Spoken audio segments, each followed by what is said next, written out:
Good morning, ma'am. How may I assist you? I reserved a CBU room, but I got the wrong one.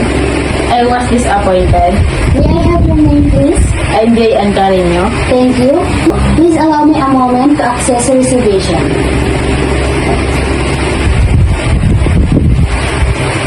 As to your request for a CBU room, I sincerely apologize, but at the first, there was a technical error affecting your reservation. To rectify this situation, allow me to offer you two alternative options.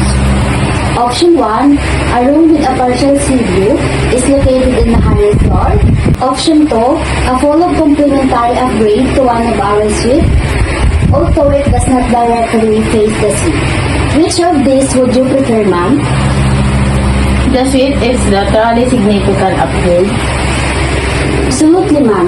The suite is considerably more spacious, featuring a separate living area and a larger balcony.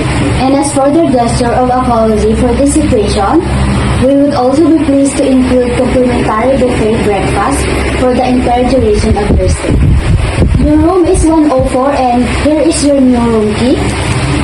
And I would arrange for a bellhouse to escort you to your new suite immediately. Again, ma'am, I sincerely apologize for this inconvenience and thank you for your understanding in this matter. Thank you for your responding, ma'am. You're welcome, ma'am. Please enjoy your stay.